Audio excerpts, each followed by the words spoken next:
Ma femme a demandé le divorce. Je veux la maison, les voitures, tout, a-t-elle dit. Mon avocat m'a supplié de me battre. J'ai dit, donnez-lui tout. Tout le monde pensait que j'avais perdu la tête. À l'audience finale, j'ai signé en lui cédant tout. Elle ignorait que j'avais déjà gagné. Elle a souri jusqu'à ce que son avocat lui murmure 5 mots qui l'ont fait hurler. Ma femme m'a regardé droit dans les yeux et a dit « Je veux la maison, les voitures, l'entreprise, tout ». Elle ne pleurait pas. Elle ne s'excusait pas.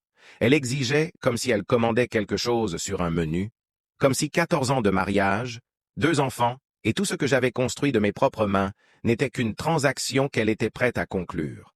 Mon avocat m'a saisi le bras si fort que j'ai cru qu'il allait laisser une marque. Hugh Pembroke pratiquait le droit familial depuis 30 ans. Il avait vu des divorces sordides. Il avait vu des conjoints essayer de se détruire mutuellement, mais quand je lui ai dit ce que j'allais faire, la couleur a quitté son visage. « Donnie, ne fais pas ça. On peut se battre. On doit se battre. Elle n'a pas droit à la moitié de ce qu'elle demande. » Je l'ai regardée, puis j'ai regardé Nora assise de l'autre côté de la table de conférence avec son avocat. Ce petit sourire suffisant sur son visage. Le même visage que j'embrassais pour lui dire bonne nuit. La même femme que je tenais dans mes bras quand sa mère est morte. La même personne qui avait juré devant Dieu et nos familles qu'elle serait à mes côtés dans tout. Donnez-lui tout, ai-je dit. Hugues a lâché son stylo. Pardon? Vous m'avez entendu. La maison, les voitures, l'entreprise? Donnez-lui tout ce qu'elle veut. Le sourire de Nora a vacillé. Elle ne s'y attendait pas. Son avocat s'est penché et lui a murmuré quelque chose à l'oreille. Elle a hoché lentement la tête, comme un chat qui vient de coincer une souris. Elle pensait m'avoir brisé. Elle pensait que je capitulais. Tout le monde le pensait. Ma mère m'a appelé cette nuit-là en larmes. Karen Sutler avait élevé 2 garçons seuls après la mort de mon père. Elle avait fait des doubles postes d'infirmière. Elle avait tout sacrifié pour que Boyd et moi ayons un avenir. Et maintenant elle voyait son fils cadet remettre toute sa vie à une femme qui ne méritait pas un seul centime. Donovan, je t'en supplie. Ton père a bâti cette entreprise de rien. Il y a mis tout son cœur. Tu ne peux pas la donner comme ça. Tu ne peux pas. Maman, il faut que tu me fasses confiance. Te faire confiance? Mon chéri, tu ne réfléchis pas clairement? Tu es blessé? Tu es en colère? Laisse-moi appeler Boyd. Laissez-nous t'aider. Je ne suis pas en colère, maman. Plus maintenant. Et je te promets que je sais exactement ce que je fais. Elle ne m'a pas cru. Je l'entendais dans sa voix, ce tremblement de peur que son fils ait enfin craqué sous le poids de la trahison. Mon frère Boyd est venu à mon appartement le lendemain. Il est pompier, un grand gaillard, protecteur. Il n'a jamais aimé Nora. Et il l'a fait comprendre dès le jour où je la lui ai présentée. Mais il a tenu sa langue pendant 14 ans parce qu'il m'aimait et qu'il respectait mes choix. Ce jour-là, il n'a pas tenu sa langue. Tu vas vraiment la laisser partir avec tout? La maison qu'on a aidé à rénover, l'entreprise que papa a démarrée dans son garage? Tu vas juste la lui donner? Oui. Pourquoi? J'ai sorti un dossier épais, rempli de documents, relevés bancaires, factures, chèques annulés. Je l'ai glissé sur la table de cuisine parce qu'elle ne sait pas ce qu'elle va vraiment prendre. Boyd a ouvert le dossier. Il a lu la première page, puis la deuxième. À la 5e page, sa mâchoire était crispée et ses mains tremblaient. C'est vrai? Chaque mot. Et elle ne sait pas que tu as découvert ça. Aucune idée. Il a refermé le dossier et m'a regardé pour la première fois depuis que tout ce cauchemar avait commencé. Il a souri.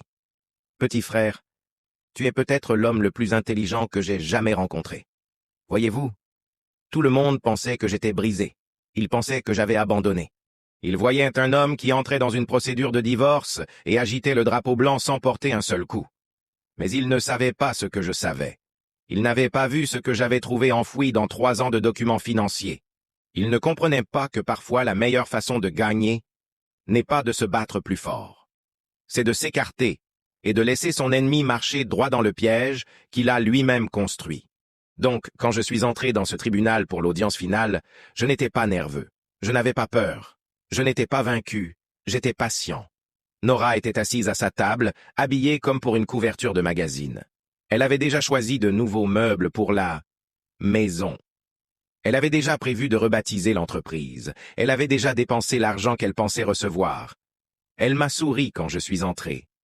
Ce sourire froid, victorieux. J'ai signé tous les documents qu'on m'a présentés. J'ai accepté toutes les conditions. Mon avocat avait l'air d'assister à un enterrement. Et puis, les portes du tribunal se sont ouvertes. 2 hommes en costume sont entrés. Agents fédéraux, ils ont remis un document à l'avocat de Nora. J'ai vu son visage blêmir. J'ai vu qu'il se penchait et murmurait 5 mots à son oreille. 5 mots qui ont tout changé. Le sourire de Nora a disparu. Ses mains ont commencé à trembler, puis elle a hurlé. Elle a hurlé, si fort que le huissier s'est précipité. Elle a crié mon nom comme une malédiction.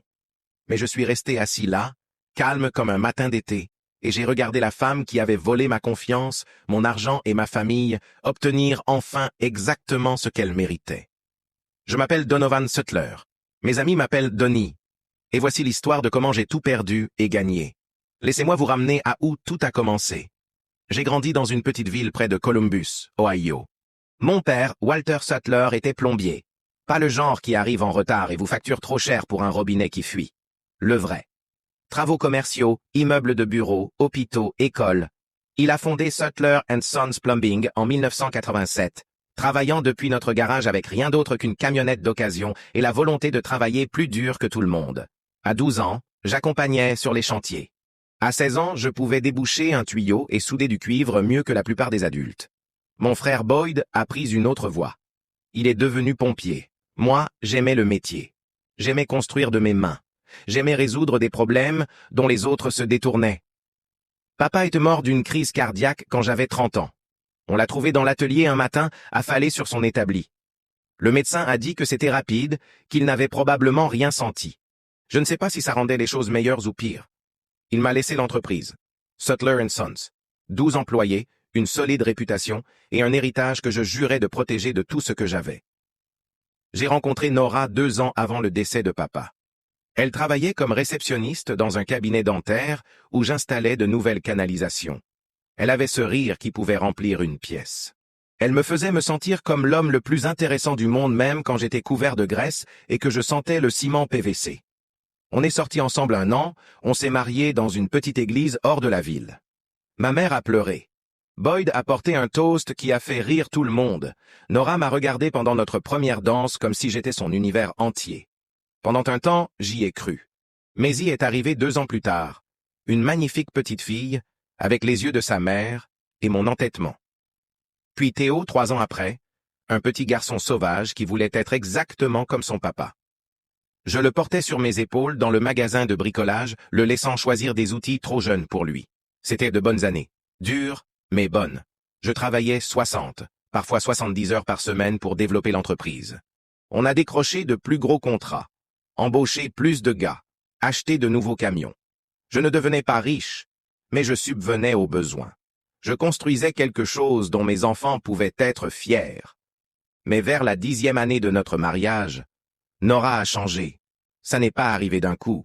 C'était lent, comme un tuyau qui rouille de l'intérieur. On ne le remarque pas jusqu'à ce que tout explose. Elle a arrêté de demander comment s'était passée ma journée.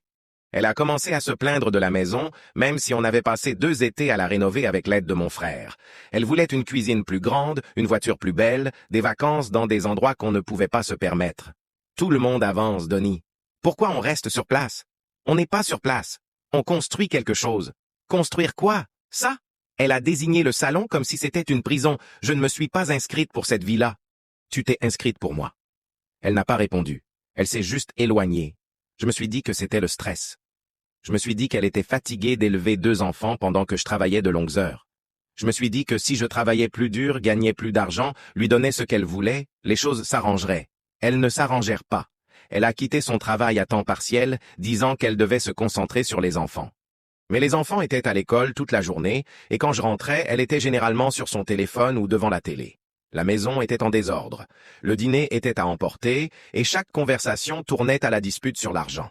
C'est là que j'ai embauché Vance Odom. J'avais besoin d'aide pour la comptabilité. L'entreprise était devenue trop grande pour que je gère seul les finances, et je me noyais dans les factures, la paie et les documents fiscaux. Un ami m'a recommandé Vance. Il a dit qu'il était brillant, professionnel, digne de confiance. Vance est arrivé à notre première réunion en costume repassé et sourire confiant. Il parlait d'efficacité, d'optimisation et de stratégie de croissance. Il me faisait sentir que j'avais tout fait de travers toute ma vie, mais qu'il pouvait arranger ça. Je lui ai remis les clés du royaume. Tous les comptes bancaires, tous les contrats, tous les documents financiers que Sutler Sons avait jamais produits. Avec le recul, je vois à quel point c'était stupide. Mais à l'époque, j'étais épuisé. J'essayais de sauver mon mariage, j'essayais d'être un bon père. Je n'avais pas l'énergie de douter d'un homme qui venait avec d'excellentes recommandations. Vance a commencé à venir dîner à la maison. Nora l'adorait. Elle riait à ses blagues. Elle s'intéressait à sa vie. Elle le traitait comme un invité d'honneur, pendant qu'elle me traitait comme le personnel. J'aurais dû voir les signes. Ils étaient partout. Mais je lui faisais confiance. Je lui faisais confiance à lui. Je faisais confiance à ce que la vie que j'avais construite signifiait quelque chose pour les gens avec qui je l'avais construite. Ma mère a essayé de me prévenir.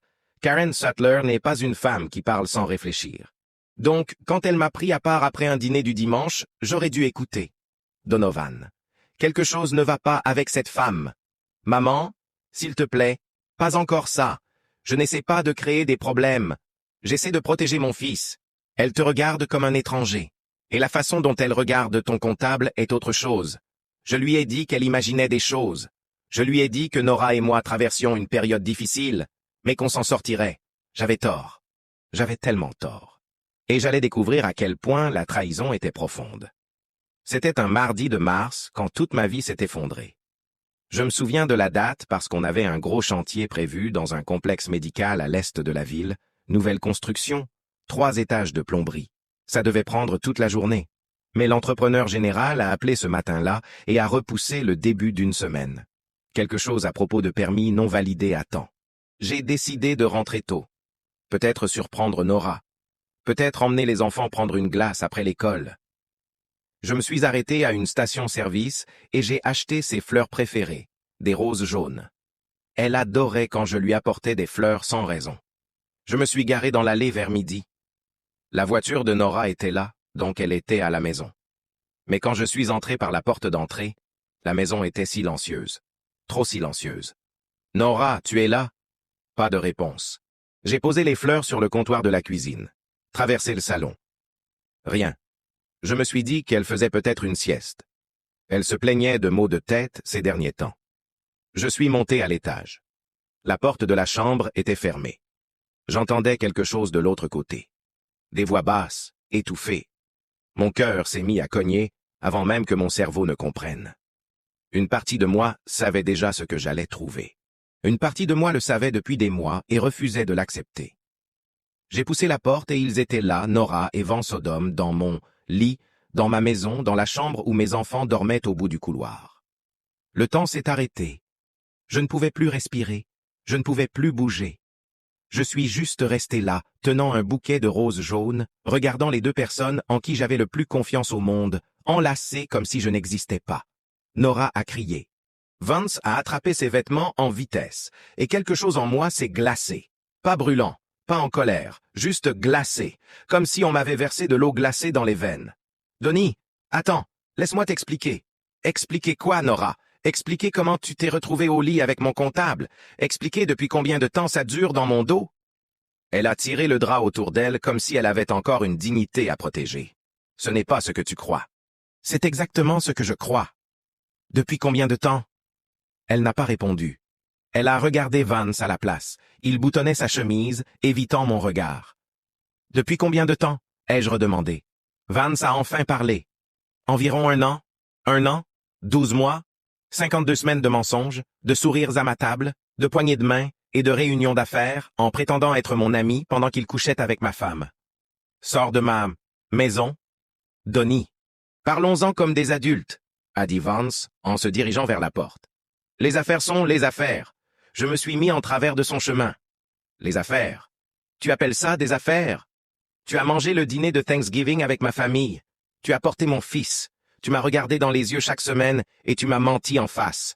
Je pense que tu surréagis. Je l'ai attrapé par le col et l'ai plaqué contre le mur. Je ne suis pas un homme violent. Je n'ai jamais frappé dans la colère de ma vie. Mais à cet instant, j'avais envie de le briser en 2. Sors maintenant avant que je fasse quelque chose que je ne pourrai pas reprendre. Il est parti. Il n'a même pas regardé Nora en passant. Elle a commencé à pleurer. De vraies larmes ou de fausses, je ne savais plus. Donnie, s'il te plaît, j'étais seul. Tu n'es jamais là. Tu ne fais plus attention à moi. J'avais besoin de quelqu'un qui me fasse me sentir désiré. J'ai travaillé 70 heures par semaine pour te donner tout ce que tu demandais. La maison, les voitures, les vacances. Et c'est comme ça que tu me remercies? Peut-être que si tu étais plus là, peut-être que si tu essayais plus fort, Je t'ai donné 14 ans de ma vie, Nora. Je t'ai donné tout ce que j'ai. Eh bien, ce n'était pas assez. Je suis parti de la maison cette nuit-là. J'ai conduit jusqu'à chez ma mère et je suis resté sur son porche jusqu'au lever du soleil. Je n'ai pas pleuré. Je n'ai pas crié. Je suis juste resté là à essayer de comprendre comment j'avais pu rater quelque chose d'aussi évident pendant si longtemps. Une semaine plus tard, Nora a demandé le divorce. Mais elle ne voulait pas juste partir. Elle voulait du sang.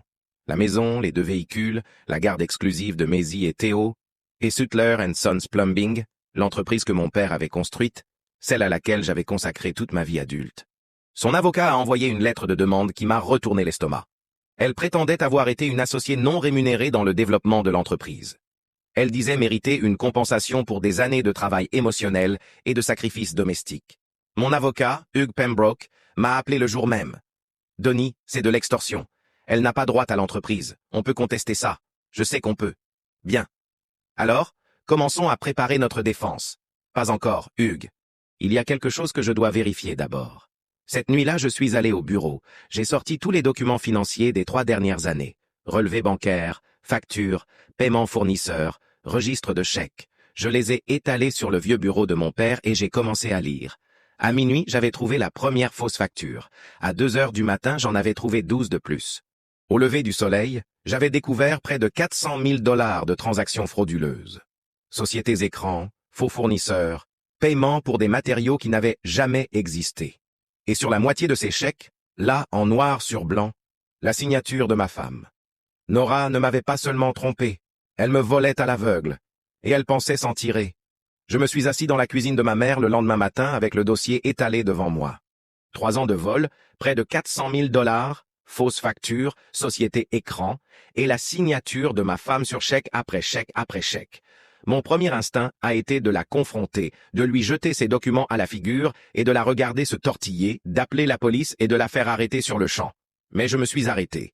Nora était intelligente, pas sage, mais intelligente. Elle avait passé des années à planifier ça. Si je la mettais au courant maintenant, elle trouverait un moyen de couvrir ses traces. Elle accuserait Vance. Elle détruirait les preuves. Elle retournerait l'histoire jusqu'à ce qu'elle passe pour la victime. J'avais besoin d'une autre approche. J'ai appelé mon frère Boyd cet après-midi-là. Il est venu après son service, sentant encore la fumée d'un incendie sur lequel il avait travaillé ce matin-là. Je lui ai tendu une bière et glissé le dossier sur la table. C'est quoi? La preuve que ma femme et mon comptable me volent depuis 3 ans. Boyd a ouvert le dossier. Ce n'est pas un homme qui montre facilement ses émotions. 30 ans à courir dans des bâtiments en feu vous apprennent à garder un visage impassible. Mais en tournant les pages, j'ai vu sa mâchoire se crisper et ses phalanges blanchir. 400 000 $, à peu près. Et Nora a signé tout ça. La moitié. Vance a géré le reste. Boyd a refermé le dossier et m'a regardé. « Qu'est-ce que tu vas faire? »« Je vais la laisser prendre l'entreprise. » Il m'a regardé comme si j'avais perdu la raison. « Tu vas quoi? » Réfléchis, Boyd. Elle veut Sutler & Sons. Elle l'exige dans le divorce. Si je la combats, elle va s'entêter. Elle cachera les preuves. Elle fera traîner ça des années. Mais si je lui donne volontairement, elle prend la propriété de tout. Y compris 3 ans de fraude financière. Tu vas la laisser hériter de ses propres crimes. Exactement. Boyd s'est adossé à sa chaise et a soufflé longuement. C'est soit la chose la plus intelligente que j'ai entendue, soit la plus stupide. J'ai besoin que tu m'aides à trouver un expert comptable judiciaire. Quelqu'un qui peut documenter tout ça correctement. Quelqu'un qui peut monter un dossier solide pour un tribunal fédéral. Tribunal fédéral? Ce n'est pas juste du vol, Boyd. C'est de la fraude électronique, de l'évasion fiscale. Ces fausses factures sont passées par des comptes professionnels qui ont traversé des frontières d'État. C'est du domaine fédéral. Boyd a fini sa bière et posé la bouteille. Je connais un gars qui travaille avec l'inspecteur des incendies sur les enquêtes d'incendies criminels. Il est connecté à des gens qui traitent les crimes financiers. Je vais passer quelques coups de fil. 3 jours plus tard, j'étais dans une salle de conférence avec un expert comptable judiciaire nommé Dale Richter. Un homme calme d'une 50aine d'années avec des lunettes de lecture et une pile de bloc-notes jaunes. Il n'avait pas l'air de grand-chose, mais Boyd m'avait promis qu'il était le meilleur de l'État. Je lui ai remis tout. tous les relevés bancaires, toutes les factures, tous les chèques annulés. Il a passé 2 semaines à tout examiner, documentant chaque transaction frauduleuse, retraquant chaque faux fournisseur, établissant une chronologie du vol. Quand il a terminé, il m'a rappelé à son bureau. « Monsieur Sutler, vous avez un dossier très solide. Ce n'est pas du vol amateur, c'est de la détournement systématique. Votre femme et votre comptable ont monté un schéma coordonné depuis au moins 36 mois. Quelles sont mes options? Vous pourriez poursuivre au civil, les poursuivre tous les deux pour dommages, mais vu l'ampleur, je recommande de vous adresser aux autorités fédérales. L'IRS a une division d'enquête criminelle qui traite ce genre de cas. La fraude électronique seule peut valoir jusqu'à 20 ans. Comment procéder? Je soumets mes conclusions à l'IRS. Ils ouvrent une enquête. Ça se fait discrètement. Personne ne sait jusqu'à ce qu'ils soient prêts à procéder à des arrestations. Et si ma femme prend la propriété de l'entreprise avant que ça arrive? Dale a souri. Alors elle assume l'entière responsabilité de tout ce que cette entreprise a fait. Chaque transaction frauduleuse, chaque fausse facture, chaque dollar disparu. Tout devient sa responsabilité légale. J'ai serré sa main et suis sorti de ce bureau en ressentant quelque chose que je n'avais pas ressenti depuis des mois. L'espoir. Les semaines suivantes ont été les plus dures de ma vie. J'ai dû faire semblant. J'ai dû m'asseoir en face de Nora en médiation et faire l'homme vaincu. J'ai dû la regarder sourire et jubiler pendant que son avocat énumérait exigence sur exigence. Mon propre avocat pensait que j'étais en pleine crise. « Donnie, je t'en supplie, laisse-moi me battre. On a des arguments pour contester chaque point qu'elle demande. Non, Hugues, on accepte ses conditions. La maison, donnez-la lui. Les véhicules, donnez-les lui. L'entreprise que ton père a bâtie. Tout. » Hugues a jeté son stylo sur la table. En 30 ans de pratique, je n'ai jamais vu un homme aussi déterminé à se détruire. Je ne me détruis pas. Je tends un piège. Il m'a regardé longuement. Qu'est-ce que tu sais que je ne sais pas? Rien dont tu doives t'inquiéter pour l'instant. Fais-moi confiance. Quand le moment viendra, tout aura du sens. Ma mère a été plus dure à convaincre. Elle est venue à mon appartement un soir avec un plat de lasagne et les larmes aux yeux. Donovan, je t'en supplie, ne fais pas ça. Cette entreprise est tout ce qu'il nous reste de ton père. Je lui ai pris les mains. Maman, est-ce que tu me fais confiance? Bien sûr. Alors crois-moi quand je te dis que papa comprendrait. Parfois il faut perdre la bataille pour gagner la guerre. Et je te promets que, quand tout sera fini, tu seras fier de la façon dont je l'ai géré. Elle n'a rien dit. Elle m'a juste serré dans ses bras et tenu comme si elle avait peur de me lâcher. J'ai passé chaque moment libre avec les enfants pendant ces semaines. J'ai emmené Théo à l'entraînement de baseball. J'ai aidé Maisie avec son projet de science. Je leur ai dit chaque jour que je les aimais et que rien de tout ça n'était leur faute. Parce que, quoi qu'il arrive avec Nora, ces 2 enfants étaient mon vrai héritage. Et j'allais les protéger quoi qu'il m'en coûte. Le jour de l'audience finale est arrivé un jeudi matin froid d'octobre. Je me suis réveillé à 5 heures, comme toujours. Les vieilles habitudes ne meurent pas juste parce que votre vie s'effondre. J'ai pris une douche, me suis rasé et enfilé ma chemise la plus propre. Pas de costume. Je n'en possédais pas, juste une simple chemise bleue que ma fille Maisie m'avait offerte pour la fête des pères 2 ans plus tôt. Je me suis regardé longtemps dans le miroir. J'avais l'air fatigué, plus vieux que 38 ans. Mais sous l'épuisement, il y avait autre chose. Quelque chose de stable, quelque chose de calme. Aujourd'hui, c'était le jour. Je suis allé au tribunal seul. Mon frère a proposé de venir, mais je lui ai dit de rester à la maison. Ma mère voulait être là, mais je lui ai demandé d'attendre près du téléphone. C'était quelque chose que je devais faire seul. La salle d'audience était plus petite que je ne l'imaginais.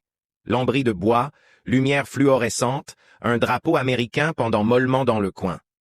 Ça sentait le vieux papier et le café froid. Nora était déjà là quand je suis entré. Elle était assise à la table du demandeur avec son avocat, un homme lisse nommé Patterson qui facturait 400 $ de l'heure et avait l'air d'aimer démolir les hommes au tribunal. Nora était magnifique. Elle l'était toujours quand elle voulait quelque chose. Ses cheveux étaient parfaits, son maquillage impeccable. Elle portait un blazer crème qui coûtait probablement plus cher que le paiement mensuel de mon camion. Elle m'a souri quand elle m'a vu. Ce sourire froid, triomphant que je connaissais si bien. J'ai hoché la tête vers elle et pris place à côté de Hugues. Il avait l'air d'un homme assistant aux funérailles de son meilleur ami. Dernière chance, Donnie. Je peux encore m'opposer à ces conditions. Je peux encore me battre. Non, Hugues, on suit le plan. Quel plan? Tu lui donnes tout. Fais-moi confiance. La juge est entrée. Une femme plus âgée nommée Rix, avec des cheveux gris et des yeux perçants. Elle avait vu 1 millier de divorces. Le nôtre n'était qu'un dossier de plus sur son bureau. Elle a lu à voix haute les termes du règlement. La maison au 412 Maple Drive, transférée à Lenora Sutler. Le Ford F-150 2021 et le Honda Pilot 2022, transférés à Lenora Sutler. Propriété pleine et entière de Sutler & Sons Plumbing, incluant tous les actifs, contrats, équipements et comptes financiers transférés à Lenora Sutler, tous les actifs et passifs. Ces mots sont restés suspendus dans l'air comme de la fumée. Monsieur Sutler, comprenez-vous et acceptez-vous ces termes? Oui, votre honneur. Et vous concluez cet accord volontairement, sans contrainte? Oui, votre honneur. Hugues s'est agité à côté de moi. Je sentais sa frustration irradier comme de la chaleur. La juge a glissé les documents sur son banc. Très bien. Veuillez signer ou indiquer. Je me suis levé, suis allé au banc et pris le stylo. Nora me regardait avec une joie à peine dissimulée. Elle pensait avoir gagné. Elle pensait m'avoir brisé si complètement que je n'avais même plus la force de me battre. J'ai signé mon nom sur chaque page, main stable, signature claire, sans hésitation. Quand j'ai fini, je me suis retourné et l'ai regardée une dernière fois. Elle chuchotait déjà à son avocat, probablement en train de planifier comment dépenser l'argent qu'elle pensait recevoir. Je suis retourné à ma place. Hugues ne me regardait pas. La juge Rix allait clore la procédure quand les portes du tribunal se sont ouvertes. 2 hommes sont entrés, costumes sombres, visages sérieux, badges fédéraux visibles à leur ceinture. L'un d'eux portait une enveloppe. Toute la salle s'est tue. Le premier agent est allé directement à Patterson, l'avocat de Nora. Il lui a remis l'enveloppe sans un mot. Patterson l'a ouverte. J'ai vu son visage changer, la confiance s'écouler comme de l'eau d'un tuyau cassé. Sa peau a pâli. Ses mains tremblaient légèrement en lisant. Nora s'est penchée. Qu'est-ce que c'est? Qu'est-ce qui ne va pas? Patterson s'est tourné vers elle. Il s'est penché près et a murmuré 5 mots. Vance Odom vient d'être arrêté. Pendant un moment, Nora n'a pas réagi. Elle l'a juste fixé, comme s'il parlait une langue étrangère. Puis elle a arraché le document de ses mains. J'ai vu ses yeux parcourir la page. J'ai vu la couleur quitter son visage. J'ai vu ses lèvres commencer à trembler. Le document était un acte d'accusation fédérale. Fraude électronique, détournement de fonds, évasion fiscale, conspiration pour commettre des crimes financiers. 2 noms étaient listés comme accusés. Vance Odom et Lenora Sutler. Nora s'est levée si vite que sa chaise est tombée à la renverse. Non, non, ce n'est pas juste. C'est une erreur. La juge Rix a frappé son maillet. Madame Sutler, veuillez vous calmer. Vous ne comprenez pas. Je n'ai rien fait. Tout ça, c'était Vance. Il gérait l'argent. Je signais juste ce qu'il me disait de signer. L'agent fédéral s'est avancé. Madame, vous avez le droit de garder le silence. Tout ce que vous direz pourra et sera utilisé contre vous devant un tribunal. Nora s'est tournée vers moi. Son calme parfait s'était brisé. Du mascara coulait sur ses joues. Sa voix est sortie en hurlements. C'est toi qui as fait ça. Tu m'as piégé. Tu savais? Je n'ai pas dit un mot. Je suis juste resté assis là, mains jointes sur la table, et je l'ai regardée. Tu m'as donné l'entreprise parce que tu savais qu'elle était empoisonnée. Tu m'as laissé la prendre pour que je prenne le blâme. Tu as tout planifié. La juge Rix a frappé son maillet à nouveau. Ordre. Je veux de l'ordre dans ce tribunal. Mais Nora n'écoutait pas. Elle s'est jetée vers moi. Le huissier l'a attrapée avant qu'elle ne fasse 3 pas. Je vais te détruire, Donnie. Je le jure devant Dieu, je vais te détruire pour ça. Je me suis levé lentement et reboutonné ma veste, les regarder droit dans les yeux. Tu as déjà essayé, Nora. Tu essaies depuis 3 ans. Mais voilà le truc quand on construit une vie sur des mensonges. Tôt ou tard, les fondations craquent et tout s'effondre. Le huissier l'a escortée hors du tribunal. Elle criait encore mon nom quand les portes se sont fermées derrière elle. Hugues est resté assis à côté de moi en silence stupéfait. Enfin, il a parlé. Tu savais tout ce temps. Tu savais. Je savais. Pourquoi tu ne m'as rien dit? Parce qu'il fallait que ce soit réel, Hugues. Il fallait qu'elle croie qu'elle avait gagné. Il fallait qu'elle prenne la propriété de cette entreprise avec sa propre signature au bas de la ligne parce que, à l'instant où elle l'a fait, elle est devenue légalement responsable de chaque crime commis sous le nom de cette entreprise. Hugues a soufflé et secoué la tête. En 30 ans de pratique du droit, je n'ai jamais vu ça. J'ai serré sa main et suis sorti du tribunal. Le soleil brillait dehors. Première fois depuis des semaines que je le remarquais. 6 mois se sont écoulés depuis ce jour au tribunal. Vance Odom a plaidé coupable à 12 chefs d'accusation de fraude électronique et détournement. Il purge actuellement 18 mois dans un établissement correctionnel fédéral en Virginie occidentale. Sa licence d'avocat, qu'il avait apparemment d'une carrière précédente, a été révoquée. Sa réputation est détruite. L'homme qui s'asseyait à ma table et souriait en volant ma famille passera l'année et demie prochaine à regarder des murs de béton. L'affaire de Nora a pris plus de temps à se résoudre. Elle a engagé 3 avocats différents pour tenter de combattre les accusations. Elle prétendait avoir été manipulée. Elle prétendait ne pas comprendre ce qu'elle signait. Elle prétendait que Vance l'avait contrainte à participer. Rien n'a fonctionné. Les preuves médico-légales étaient accablantes. Ses signatures étaient sur les chèques. Son adresse e-mail était liée aux sociétés écrans. Ses empreintes étaient partout sur la fraude. Finalement, elle a accepté un accord. 3 ans de probation, 200 heures de travaux d'intérêt général, restitution intégrale des fonds volés, ce qui signifiait liquider tout ce pourquoi elle s'était tant battue à prendre chez moi. La maison a été saisie parce qu'elle ne pouvait pas payer les traites. Les voitures ont été reprises. Sutler & Sons Plumbing a été dissoute, ses contrats annulés et son équipement vendu aux enchères. Elle a tout perdu. Pas parce que je le lui ai pris, mais parce qu'elle se l'est pris à elle-même. Je mentirais si je disais qu'il n'y avait pas une certaine satisfaction à voir tout s'effondrer.